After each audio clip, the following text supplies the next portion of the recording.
What is going on? That's right. It's not time for dinner. It's time to get in the ring. This is Put Me In, Coach. Because, of course, we have a new challenge today, but we're going to get to that a little bit later.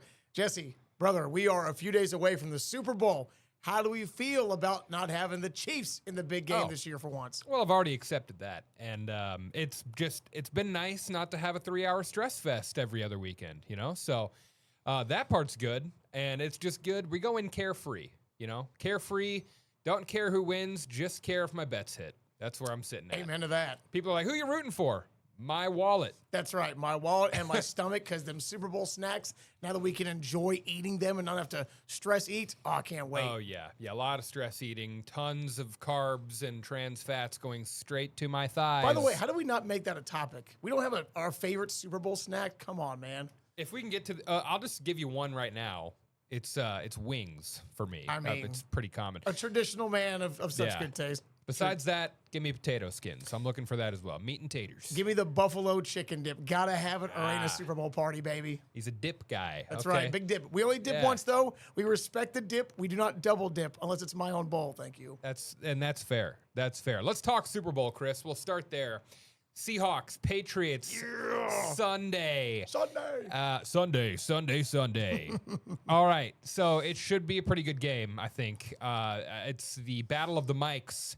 Mike Vrabel, Mike McDonald, the two coaches, not Michael McDonald. The Super Bowl is Sunday.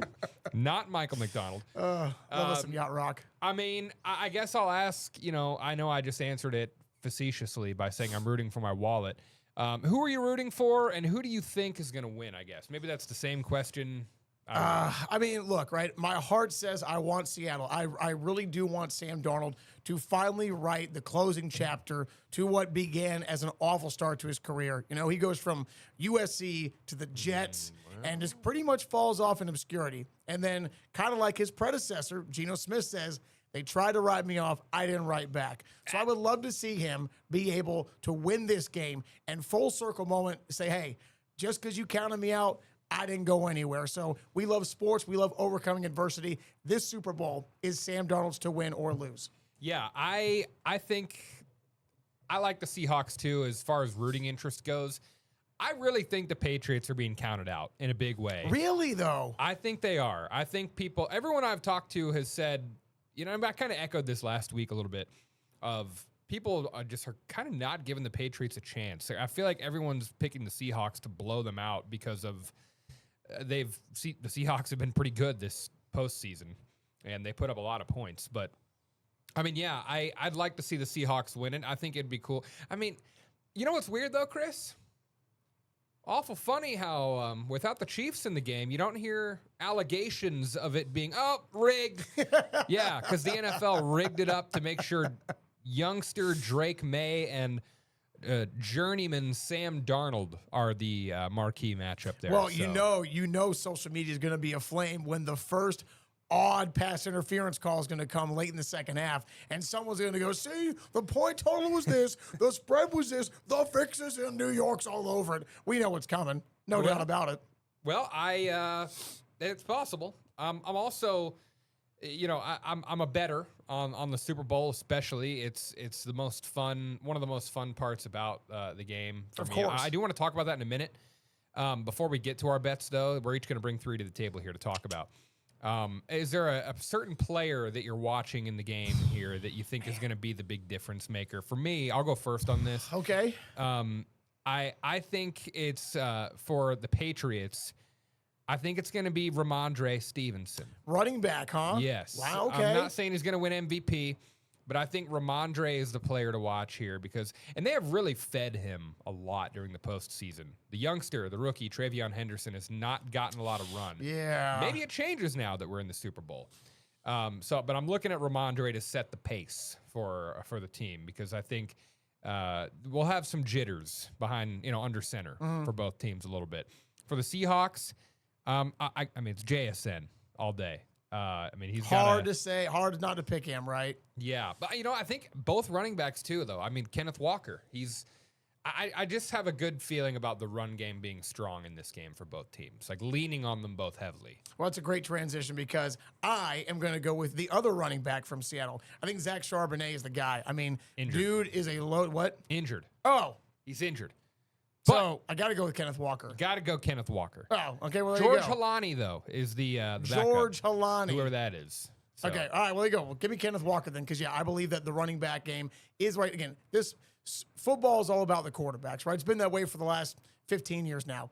I think running is still important to the football game. And when you got a guy like Mike Vrabel on the other side of the Patriots who understands clock control, whoever has the running game edge, you win into the trenches. You have a better chance of winning. So yeah, I think both teams can run the ball well. Again, I think it's so similar. Both teams run the ball well. Both teams can pass the ball well. I think for the Patriots, you got to look at Stephon Diggs, because if you're looking at Jackson Smith and Jigba, I know Stephon Diggs wants to put his stamp on this game as well. Yeah. For New England, they need him to create space and get open for downfield plays for Drake May. Mr. Cardi B. That's right. Stephon Diggs. Good luck with that one. Yeah, well, let's talk bets, Chris. And I think this scenario that we've set up here of the running backs being kind of the crux of the engine that makes the train go. That's right. This is kind of where I'm leaning with my bets here. Okay. On this one. Okay. Give me for the total. I'm looking at the total here. I'm thinking defense is going to be the name of this game. Under 45.5 is what I'm going with. I hate betting the under. I'm thinking with my brain here and not my heart. No one likes to cheer against scoring. It's just not fun. Point spread, I think, like I said, man, I think the Patriots are kind of getting overlooked a little bit because they couldn't get it done in the snow. Well, I say couldn't get it done. They won. I'm saying they put up 10 points against the Broncos, and they've not looked Who good. obviously had one of the best defenses all year, though. Right. Their offense has not looked very good in the postseason, but I think the defense keeps them in this game. So give me the Patriots to cover 4.5 on the spread. Now, this is a prop bet, my third one here. I think both teams will record an interception. And that's a plus 180. That's honestly probably a pretty good bet. I feel good about that one. I would too. Darnold was third in the league in most interceptions during the regular season. He's taking care of the ball very well during the postseason. I think he regresses a little bit toward what we saw in the regular season from him. I think he had 14 picks in the regular season, which was third. Tied for second, actually, I think. And the most was Geno, actually, who's weird. We've now referenced him twice. Geno Smith. And then on the other side of it, Drake May has just been kind of a turnover machine in the postseason. Postseason has been real sketchy. Some bad weather games there, but I think Seattle's defense can create some chaos and get some turnovers. And you've got some bets you want to tell us about here. Sure. All right. So my bets as we throw to the board here. Okay. So prop bets. Okay. I'm taking all three prop bets. Okay. To me, tails never fails. I always pick tails in a coin toss. So I think the coin toss to start Super Bowl 60 will in fact come up tails. Gutsy. I don't know who's going to get to call it, but I know I'm calling tails. First score of the game, I like a field goal. I mean, again, both defenses are pretty stingy. I'm on the fence about your over-under with 45.5. That's a good number. But I do believe the first score of the game will be a field goal. Don't know by which team, but I do know a field goal, I believe, is going to be the move.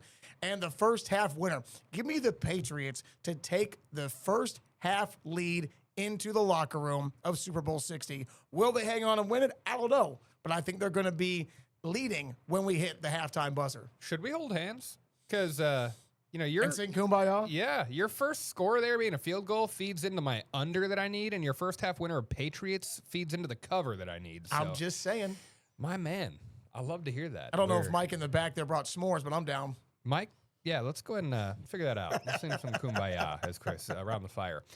So, yeah, that's going to be obviously Super Bowl dominating everything for the weekend, but we can't forget about the, as I like to refer to it, the Happy Gilmore Open.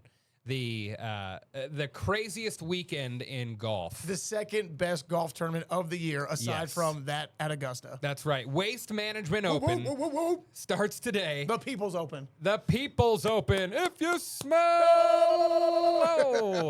the Waste Management Open in Phoenix at the stadium course there is going to be rocking. Hole 16. Man.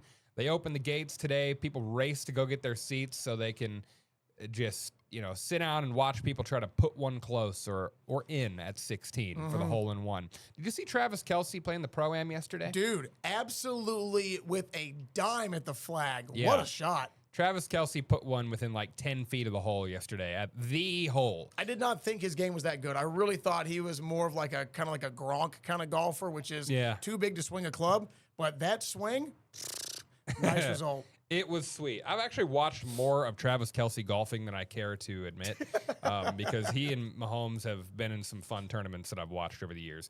But yeah, this is what it looks like when you get the stadium status rolling in there. It's basically like we took the Coliseum and built it around a golf hole. And if you've barely ever watched this, basically the gist is people are loud, they are ruckus, they are drunken. It is the complete opposite of what golf is. And that's why this hole and this tournament in particular is so much fun. And if I could pick one tournament outside the Masters to pick, I would pick this one. And it starts today, the Waste baby. Management Open.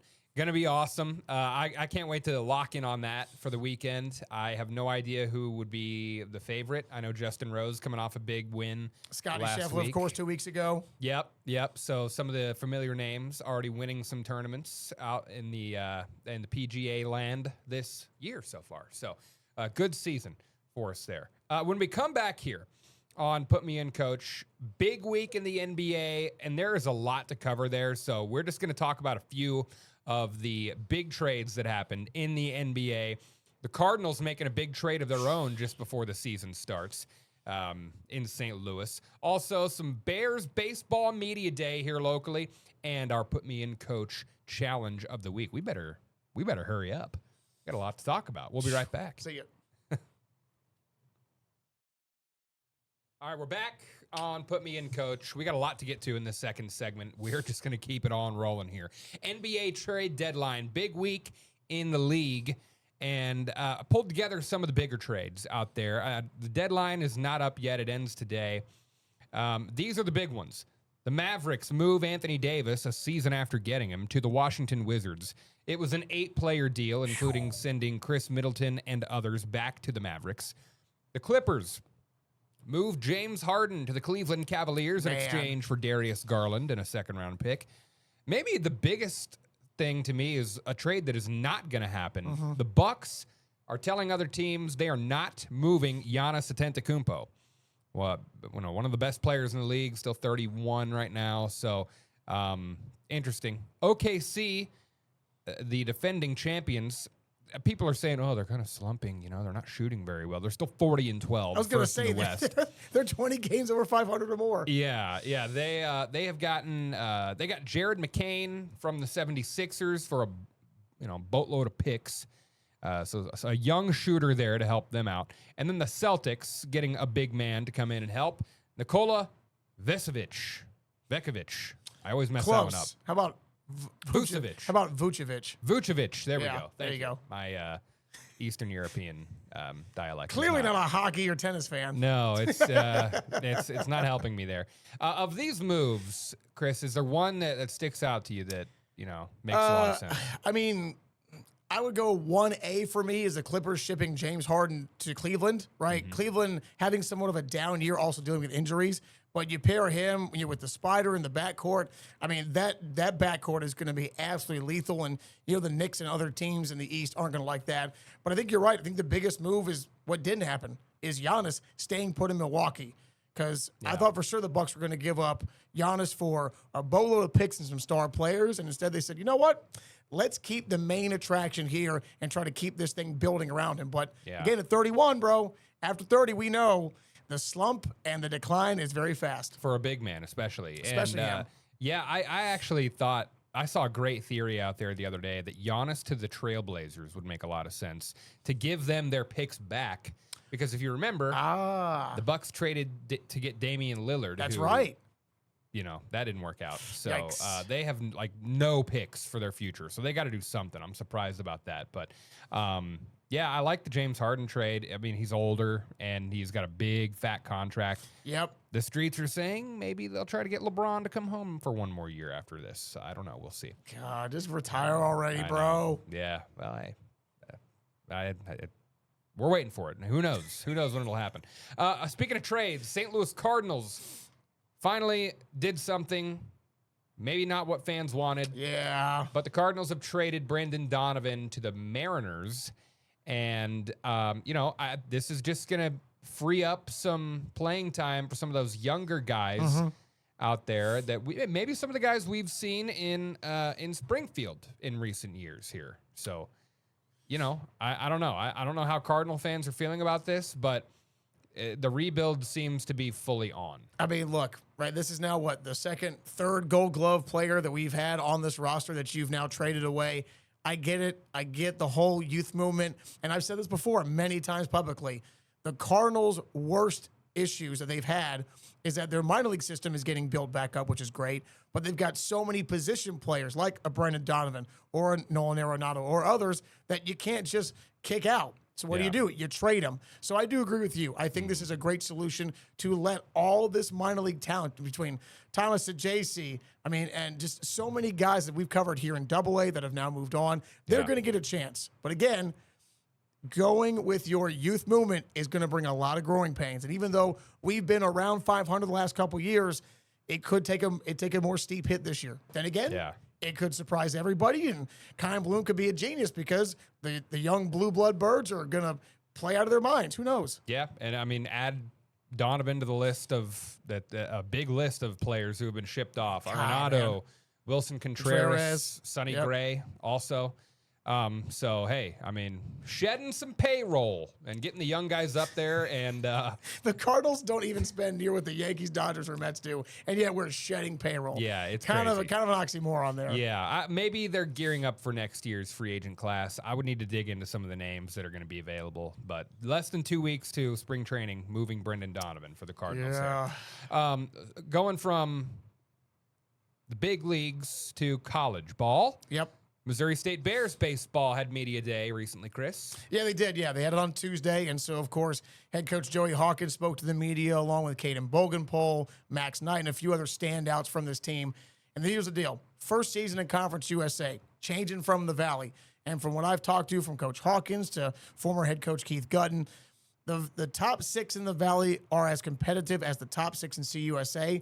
But top to bottom, CUSA does have a much deeper league. And that's on notice because earlier in the year when the preseason coaches poll came out, naturally, Dallas Baptist, a general college World Series team, they were picked to finish first. The Bears picked to finish sixth.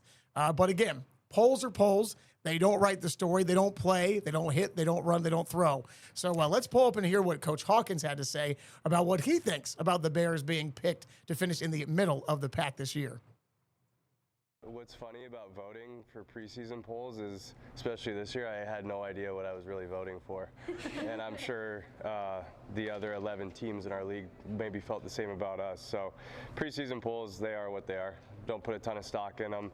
But I do think it shows, if you did look at that poll, pretty much the whole league believes there's 6 teams that could probably win that league. So, but that's why we play a season. So excited to get going. So there you have it. Again, it's all talk. It's just more bulletin board. But I will say, if you're looking to see a major leaguer on the rise, it's going to be Caden Bogenpole. 6'4", 6'5", center fielder, left-handed hitter, hits the ball 800 miles. Guy's a 5-tool player. And believe me, everybody knows if he plays the same way he did last year, hitting almost 300, knocking 13 or 15 bombs, he's going to be a top 5-round pick, no doubt about it. I'm excited to see how the Bears fare this year in CUSA. We all are. Kind of been, it's been like that for all the sports, for football, basketball. It's, that's where we're at right now. Is this, this first year in a new conference. It's cool to see how each individual program will fare in their new environment. So there you are. I have to get out to Hammonds Field and watch some Bears baseball. Please do. This year. They kick off, by the way, next Friday the 13th is when they start the season down in Louisiana for a 3-game set. Okay, Friday the 13th. I am sketched out by that. Okay, Chris, it's time to get to what all the fans have to watch now. That's what they want to see. They want to see which one of us is less washed up. And I don't know how to answer that most times, but let's take a look at our standings here for our Put Me In Coach Challenge. I'm up 2-1 going into this week. Still can't believe I lost bowling. God, that was such an upset. That was tough. That was an upset. Yeah, that was a tough one to for you, I'm sure. Yeah, after all the all the trash you talk to start off too. But that's what it's all about. I mean, I'm blaming the bowling ball, okay, or the pins. here we I go. hit the pocket. It didn't do what it's supposed to do. Here we go. Should have put the bumpers up for old Pinson over here. Yeah. Well, this week, it's our last real chance to get out and do anything football related. So here is this week's Put Me in Coach Challenge. All right, it is time for challenge number 4. We've got the big game on this Sunday. Chris, our real last chance to do anything football related until it goes away for a few months. So Say it today, ain't so, bro. I know, it's going to hurt. Today, we're going to do a classic punt, pass, and kick. It's all about distance here. We're taking accuracy out of the equation. A punt, a pass, and a kick, add up the distances. Whoever goes the longest wins. I feel like Jesse's got the advantage here, bigger, stronger guy, but hey, who knows? Maybe with some wind-aided help, we might be able to pull this one off and tie the series 2-all. Let's do it. I'm blushing. Since I lost the last challenge, I get to go first. And since the first portion of this is the punt, well, here we go. Gotta go from behind the 50. Mama, here we go. First attempt at 3. Ugh. First attempt went 35 yards. Not bad. Number to beat is 35 yards. Let's get it. He's got the height. It's not bad. Down 7 yards here. Time to pass. Time to pass. All right, let's see if maybe I can make up some ground on the pass. All right, here we go. Ah! Yeah, there it is, Coach. It's time to get serious. Backup QB in high school. We still got it. Sheesh. Be about 43 yards, give or take. All right, so my powers from senior year of high school in soccer powered me to victory in our second challenge, the field goal contest. I need one big one here. Ah! Yeah! Not bad. That's all we got in our little body, Coach. Feet, don't fail me now. Wow, look at that. That felt good. That felt good. Where was that when I needed it for the field goals? Okay, well, 122 to 100 even. I'm not far off from our bowling scores, actually. Yeah, thanks for a friendly reminder. Once yeah. again, the plague of my life story. No size, no power, minimal speed. Comes back to haunt me because Jesse here kicks my butt for the second challenge in a row. Good match, man. Yeah, good match. And hey, maybe better luck next time. You'll get me on something that requires a little bit more finesse and precision because I'm just a big ogre out here. Just keep twisting that dagger, will you? Just keep twisting. Sorry. All right, it is time for... All right. Well, hey, fought valiantly, Chris. I really feel like taking the accuracy out of things really aided you more than me. I'm just going to say it, okay? I'm just going to say it, okay? I don't know how we were going to, we would have had to break out the measuring tape. Something would have been, it would have required a lot more effort for that. But so I go up 3-1. Oh, I'm sorry. Are ogres not great with precision and accuracy? Is that what you're telling me? No. We are all about just brute force, and that's it. That's all you get from us. So, okay, Chris, I'm up in the standings now, and I think it's time that you get to choose how to level the playing field for next week. Okay. So I'll give you full choice on what we do next week for a challenge, and don't forget, whoever's behind in the standings at the end of the month endures a punishment. So, there we go. Chris, hang on, baby. Got to come back. Find a way to dig deep. We'll see you next week.